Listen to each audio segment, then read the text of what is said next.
ก็บ่เห็นหนหน้าน้องบ่เห็นน้องเลยเห็นนะอยากคล้ายๆน้องลี่เฮานี่แหละทางน้องก็แต่ก็ได้คุยกันได้เว้ากันอยู่บ่บ่ได้ว่ากันเลยบ่เจอกันเลยน้องก็ทางนี้ก็บ่ได้โทรทางนั้นก็แต่เขาลบหน้าเลยนี่ลบหน้าลบตาเลยนี่แต่ยาเพิ่นเนาะรูปแบบทางนี้ก็แบบบ่อยากเว้าฮอดหันนะแบบเขาแม่นน้องคิดอันนั้นก็เฮาก็คิดอันนั้นน้องคือกันหันนะ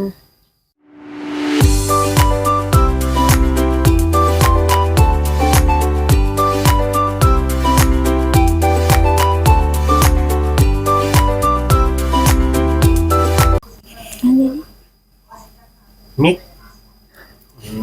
เห็นยังล่ะแลบดินแลบข้างบ้านนี่นี่แหละพี่น้องเอ้ยสบายดีเนาะแต่สบายดี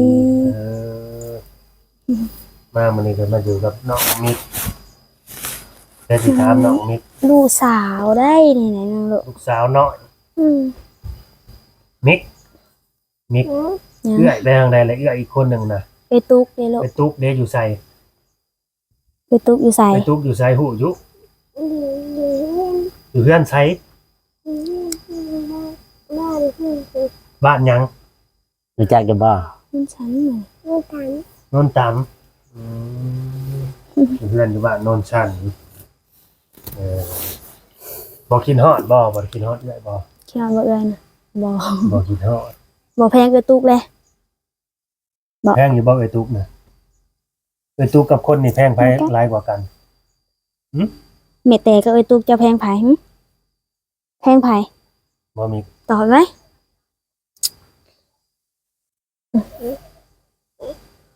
น้องแต่กินข้าวแล้วนี่ข้าวเที่ยงยังบ่ได้กินเลยไปกินข้าวเปียกอยู่อยากข้าวเปียกยังไม่ได้กินข้าวเที่ยงไปกินข้าวเปียกอยู่ไสอยู่นี่นะเขียนนั่นบ่ยักนี่อีหยังก็ลืมชื่อเลยอีหยังก็ไอ้มิกสิบ่ลืมจักแล้วก็บ่ได้จักชื่อเลยเคยไปกินแต่บ่จักชื่ออะไรฮะนั่นน่ะแต่เก่าน่ะแซ่บเราให้หลายเลยแม่แต่เรามาเปิดใหม่ๆเลยว่าก๋วยเตี๋ยวไก่มะระนี่ฮะแซ่บเดี๋ยวนี้มันบ่คือเก่าจะเป็นเปลี่ยนไปหลายเนาะรสชาติเปลี่ยนไปแบบเพิ่นขายตั้งแต่น้องยังน้อยๆเดี๋ยวเราเปลี่ยนคนใหม่ขายบ่แม่นทีละเปลี่ยนคือละแบบเราอาจจะลดปริมาณลงหรือแบบเราได้ขายดีมันเลยเปลี่ยนลดลงทุกสิ่งทุกอย่างเลยเปลี่ยนจากรสชาติก็เปลี่ยนนำอีกเบิดเลยแต่เก่าเฮาว่าก็เคยกินก๋วยเตี๋ยวไก่ตรงนั้นเนาะมากินอาหารแล้วถือว่าสุดยอดตอนสุดท้ายจบบ่แซ่บมาแต่ใช้นี่น้องแต่เฮ็ดเวียกเหตุการณ์แต่ดำนาไปดำนาไป2 มื้อนึงนะอยู่ดิไปดำนา2 มื้อก็แล้วบ่ฝนตกหลายมันดำบ่ได้มันน้ำลายบ่แม่นมันไปน้ำบ่ตกติมันออกหน้าบ่ได้เลยเพราะว่าน้ำมันหลายฝนตกคู่มื้อเลยเมื่อวานนี่ก็ตกเป็นมื้อน้ำสิท่วมบ้านเลยฝนตกบ่แม่นว่ามันตกแห้งแต่มันตกเบิดมื้อนะมันตกลิ้นนั่นนะมื้อนี้ก็ตกคือกันแต่แข่งฝนมาซื่อไปดำนาแต่ว่าฝนตกมือหมดเว้นเนาะเมื่อวานเนี่ยผลลิ้นทั้งวันแต่มื้อนี้ก็จักสิดินหรือบ่ลิ้นอยู่พุ่นตกอยู่ดีๆลูกอยู่ดีๆอยู่พุ่นน่ะตกแล้วตกเมื่อวานนี่ก็ตกตั้งแต่ตอนกลางคืนตกตอน 8:00 นจนฮอด 8:00 น 8:00 นแรงอีกตกแต่8:00 นฮอด 8:00 นแรง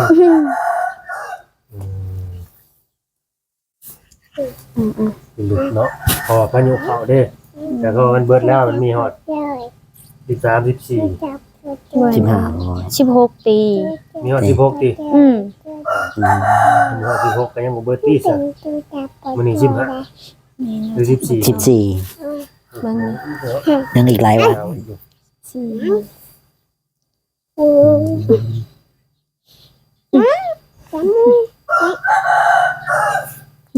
กดหักปอดเป็น เมื่อนั้นคือเห็นน้องแต่ไปพุ่นว่า แม่นไปเว้ากัน อ๋อ ไปนั่นไป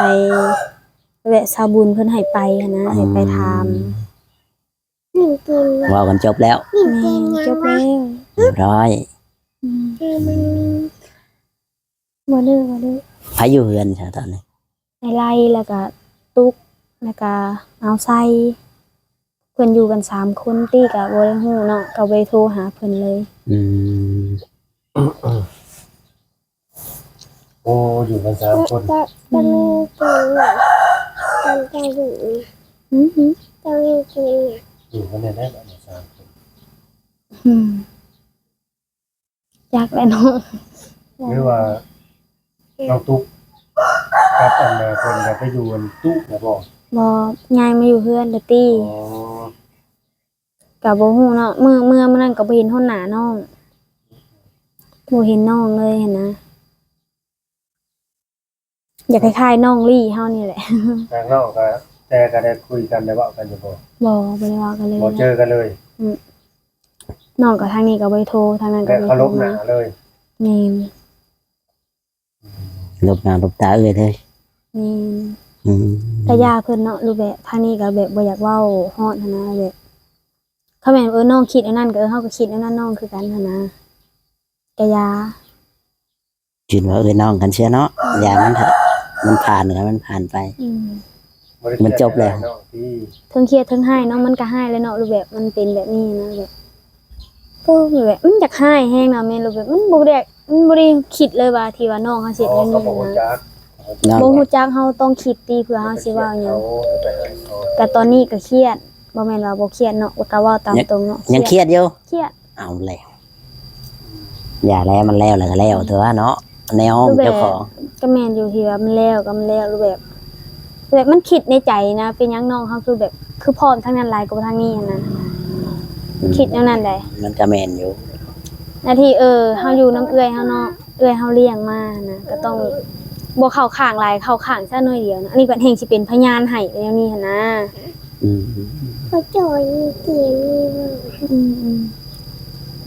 แบบมันคิดเครียดคิดสั่งนะว่าตามตรงก็สั่งบ่น่าคิดเลยว่า สั่งแล้ว บ่น่าคิดว่าน้องตัวเองคิดแนวนี้ใส่ได้หันนะ อืมอืมอืมแม่นอยู่ถือว่าน้องคนยังคิดบ่ได้หรือว่าแนวไร แม่นยังคิดบ่ได้ ต้องคิดว่าแบบยังบ่ฮู้เรื่องหยังสักอย่างประมาณนั้น แม่นแค่แม่นว่าบ่ฮู้เรื่องเฮาก็ต้องถามเอื้อยเฮาก่อนเนาะว่าอันนี้เป็นไผแนวนั้นแนวนี้นะ อืม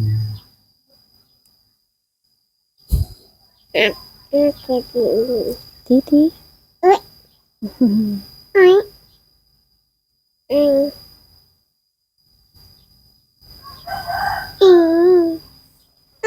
็ดหยังกันน่ะเฮ็ดหยังกันน่ะ ลิ้นยังลิ้นยัง มันกระตุ้นซะบ่โอ้เล่นเกมเลยว้า ถึงเป็นอีกขนาดข่อยยังเรียนบ่เป็น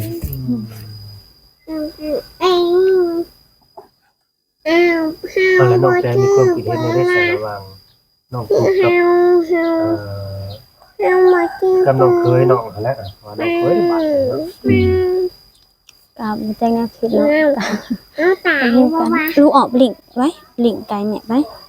ในความคิดน้องแต่นี่ก็ว่าสิให้เขาอยู่นํกันแบบนั้นบ่ ก็ตามแต่เพิ่นเนาะนี่ก็รูปแบบเฮาก็มันบ่ได้เว้ากันเลยหั่นนะตามแต่เพิ่นสิคิดก็คือพ่อเนาะก็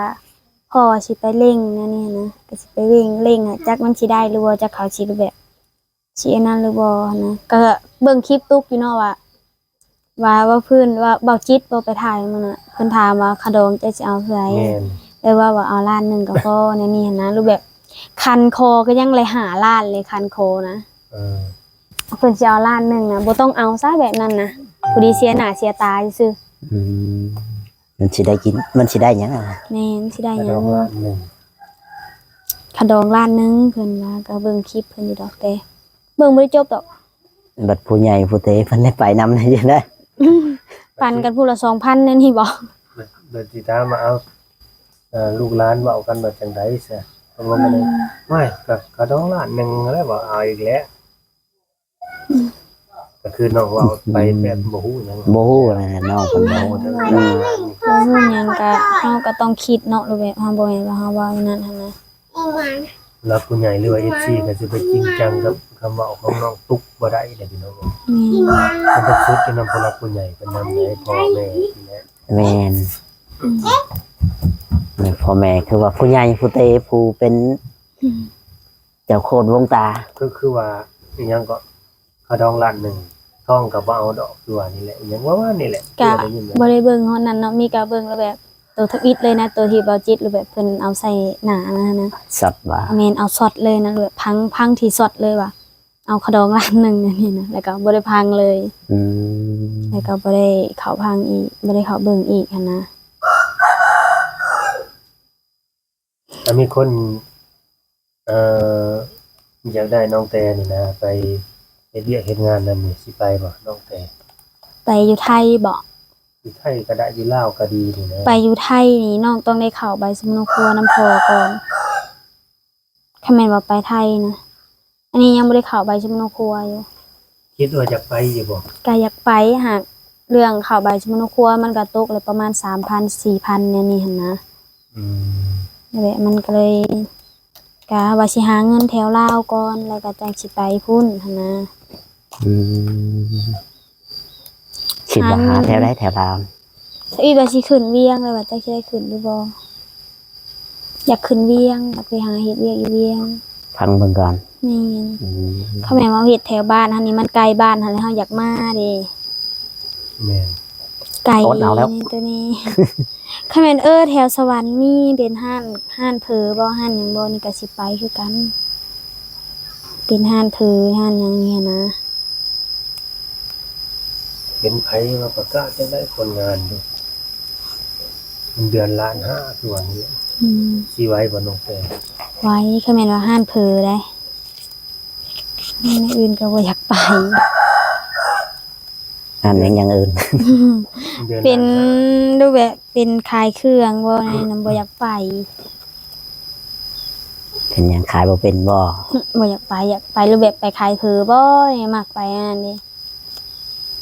อยากกินแต่เพ้อ เอาแม่นใด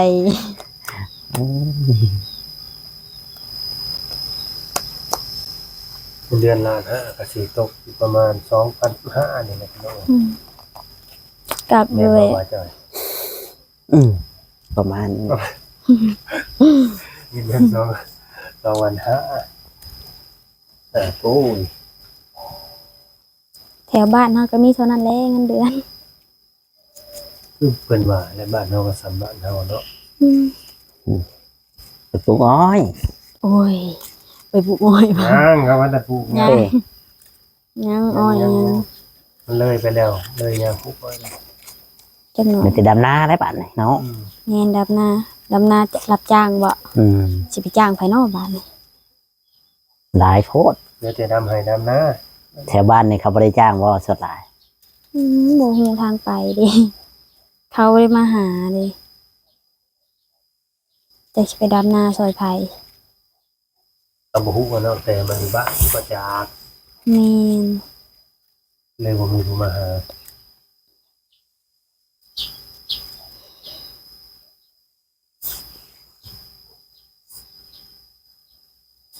เป็นได้ขอทานแน่ ถาม จิต ว่า ใจตอนนี้ ก็ มันเป็นอะไรมันแตกต่างกันบ่กับช่วงเวลาที่เฮาแบบโสดกับบ่โสดนะ แตกต่างกันอยู่ แตกต่างกันบ่เพื่อเฮ็ดหยังก็สบายสุขสบายใจให้มันบ่ บอก โส เล ดตอนนี้ ย นะ สูตรการแบบมันก็บ่คือเก่าหันนะบ่าวลาว แบบไหน แล้วมันก็คือเก่า ที่ว่า คือไหน ฮะ ถ้ามันดีบ่แม่นที่โสดเลยดีบ่แม่นที่มันไปใส่มาใส่ก็บ่ ก็ ต้อง ก็ดี อย่า เนาะ ผิดภัยนะ ก็ดีรูปแบบมันก็บ่คือเก่าจักมันเป็นได้เดี๋ยวนี้นะ เป็นจังได ก็บ่มัน มันบ่แม่นมันบ่เต็มร้อยบ่รู้ว่าจังได หรือว่ามันบ่คักบ่แน่ รูปแบบนี่รูปจักสิว่าอะไรรูปแบบมันก็เปลี่ยนไปเนาะรูปแบบ การที่เฮาบ่โสด เป็นหยัง กับ อะแม่ เฮาโสดหั้นนะ มันเปลี่ยนไปแบบใดอีหยังไงเนี่ย ในแมงมุมติ คือมาปีสิกันแท้ มาแล้ว มันก็ใครแหน่แบบนึงเฮาอยากไปไสก็ไปคือเบาลาวเว้ากินนี่แหละ นอกจากเฮ็ดหยังทำหยังก็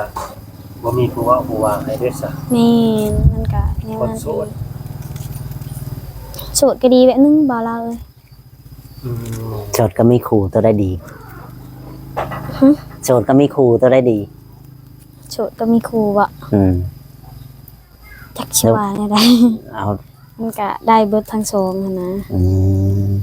แบบเฮาก็บ่ต้องซีเรียสกับมันที่เรื่องมันผ่านมาหั้นนะ บ่ว่าเรื่องมีครูซื่อๆบ่ได้ว่า ก็แบบมันก็สบายใจนิดนึงอีก มีครูมันสิคิดยากน้อยนึง แม่นหรือแบบมีครูเฮาอยากไปไสเฮาก็บ่ได้ไป อืม ก็ไปนํกันนั่นแหละคันไว้ก็ดีเนาะ แต่เขาบ่ไป อืม เขาบ่ได้มักไปคือเฮาเด้ อืมอืม เขาบ่ได้มักเล่นมักกินคือเฮา ดีแล้วล่ะดีแล้วล่ะ เจ้าเคยไปใช้ไกลที่สุด ในชีวิตตั้งแต่ว่ายังบ่เคยได้ผัวมานี่เคยไปไกลที่สุดเคยไปบ่ ยังบ่ได้ผัวบ่ แม่นตอนยังบ่ได้มีผัวได้ไปอยู่บ่หรือว่าบ่ได้ไปใช่ ก็ไปลิ้นอยู่มันก็ไปลิ้นแถวบ้านบาวอุลีอันนี้ใกล้ๆแถวนี้แหละ อืม ไปลิ้นบุญบินลิ้นชินก็ ฉะนั้น แม่นก็บ่แม่นว่าสิเคยไปหรือแบบปากเซบ่ไปเวียงบ่นี่บ่ได้ไปเฮ็ดเวียกนี่ก็เฮ็ดแถวชิโน อืม ส่วนหลาย แล้วตอนนี้ได้จ้ะอยากไปใช้ก็ได้ไปบ่ ได้ไปเฮ็ดเวียกฮอดซิโนน่ะเนาะ นี่ได้ไปเฮ็ดเวียกในชิโนแถวชิโนสวรรค์นี่ได้ไปตอนยังบ่ได้เอากันค่ะกับเมื่ออยู่บ้านพ่อเท่านั้น ใช่มันพอ บ้านแถวปากเซพ่อ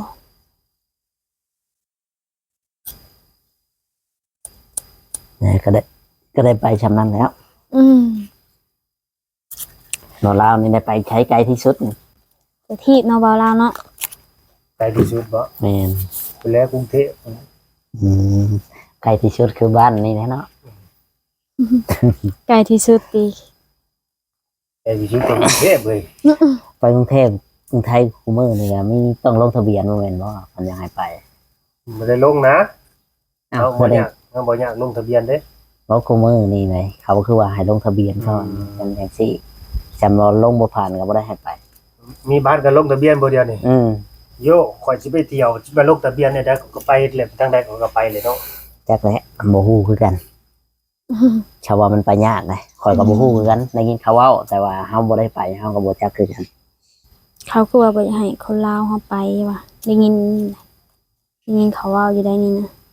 ไปใช้ไปอเมริกาผู้บ่ ไปไทยนี่เลยเขาว่า คือว่าให้ลงทะเบียนก็ได้ยินคุ้นๆอยู่ได้แบบได้ยินผ่านหูด้วยว่า คือหมู่ไปก็เขาว่าให้ลงทะเบียนนี่หั่นนะมันสิบ่ยากไปเมื่อหนาวบ่ซะ อยากไปมานานแล้ว ถ้าลงบ่ผ่านก็3มื้อก็บ่ไป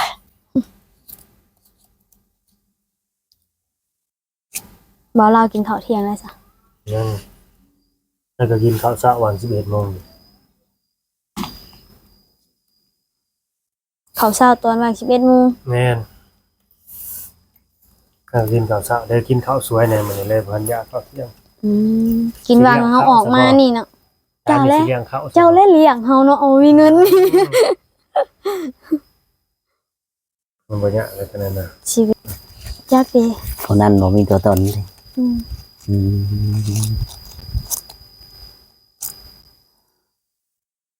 มจริง เมื่อยเนาะบ่าวลาวเนาะ ๆเป็นหยังเมื่อยนะ อยู่ผู้เดียวก็เมื่อย เมื่อยเลย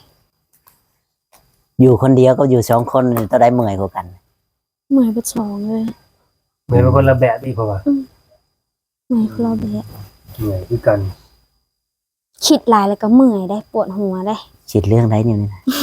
อยู่ผู้เดียวคนอยู่ผู้เดียวนี่มันสิคิดพุ่มสร้างนะครับ คือแบบมันคิดไปเล พุ่ม ย สร้างภา ได้ ษาไทย แบบ คิดเรื่อยๆเปื่อย อืม ถ้าอยู่กัน2 คนมันยังแบบ มีหยังปรึกษากันนั้นนะ มี แบบ ผู้เว้าผู้ลมนำ อันนี้ค่ะอยู่ผู้เดียวมีก็ปรึกษากับป้าและเมื่อยแล้วนั้นแล้วก็เว้าใส่แล้วว่ามันคิดหลายแล้วอะ อืม นั่นแหละข้อดีและข้อเสียของคนโสดกับคนมีคู่มันแตกต่างกันพี่น้อง แม่น มันแตกต่างกันได้ แต่มันจะมีข้อดี มันก็มี ทั้ง ข้อ ส ดี องอย่างนั่นแหละ ข้อให้นั่นแหละเนาะ ก็ดีเขาเสียดิ แตกต่างกันไปแต่ว่าเป็นหยังบ่ต้องคิดหยังร้ายดอกแล้วทุกอย่างมันก็ดีเองหั่นน่ะ ตอนนี้มันยังคิดอยู่ แม่น ตอนนี้มันยังใหม่อยู่เด้ ปกติแหละมันยังใหม่แค่คือกันนั่นแหละ มันเฮิงไปแล้วมันก็ เดี๋ยวมันก็ลืมสิ่งเก่าๆมันก็เจอแต่สิ่งใหม่ๆเข้ามาบัดนี้ อืม ชีวิตคนเฮามันต้องเดินต่อไปนะชีวิตยังมีพรุ่งนี้เสมอครับว่า แม่น เห็นบ่บ่จอย แม่นคือหลายนาทีเลยหยุดกันนะ ยุดได้ น้องแต่บอกเป็นว่าวอะไรบัดนี้ คิดว่าซะบ่ เอ้าบ่ได้ถามเนาะจะใหญ่เว้าหยัง ถามที่ไหลอย่างนี้ยังเนาะ เอาคลิปว่าคลิปไหนก็ยังท่า แต่สรุปว่าไผเขาเอาเบิ่งมาซุ่มก็กันว่าจะได้เนาะเพิ่น อันนี้คือเวียกแถวบ้านแถวเมืองเขาเดินอยู่ลาวนะไปอยู่ลาวก่อนมีเวียกมีงานก็เลยจะได้น้องไปซอยไปหยังกะต้องทักมาพี่น้องเลย แม่น ทักมาคอมเมนต์มาแต่ว่าสิได้ต่อเนาะหรือว่าต่อทุนในน้องเพิ่น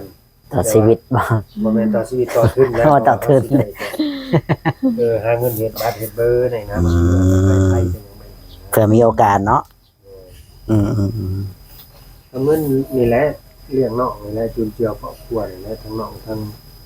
น้องอีกก็2คน3คนเลยเด้อ รอยังสอง เมียน้องอีก2ค ยั น งสองคน พออีกคนหนึงนี่ก็ซ้ ฉาม ำเบิ่งกันไปอีกนั่นแหละ เดินกันไป ง่ายเด้อซะ พอยามัน ใช่อาย ก็หูย่างกายไปกิน ง่า อี ย ก แล้ว เล ก็ ย น่าจะโตขลอดเนาะ อืม ก็น่าสิเลี้ยงกันได้แล้วกระตานมาแล้วพี่น้องก็สิได้ จบคลิปก่อนเนาะ จบคลิปก่อน อย่างไรก็เป็นกำลังใจให้ เป็นกำลังใจให้เนาะทุกสิ่งทุกอย่างมันก็สิปล่อยดีเองนั่นแหละเรื่องคือว่าเครียดให้น้องก็เดี๋ยวมันก็สิดีเองจิตใจมันก็สิค่อยเย็นลง มันสิคอยสงบลงเนาะ ค่อยเย็นลงค่อยนอนลงก็สิเศร้าเครียดเศร้าหายกันเองดอกเวยน้องนะ แม่นะก็ต้องรูปแบบเฮาก็ต้องเฮ็ดแล้วไงต้องเฮาต้องคุยกันเทื่อละน้อยเทื่อละ จะ น้ น้ อ อย ยน้องแต่ก็เนี่ยน่าสิยังบ่เข้าใจเนาะ แม่นเลย ที่บ่ฮู้ว่าเนาะ มันยังอยากให้อยู่นะกะ โอเคเนาะ ตามนั้นแหละพี่น้อง เบาหลายมันยาวมันยืด สบายดี สบายดี สบายดี สบาย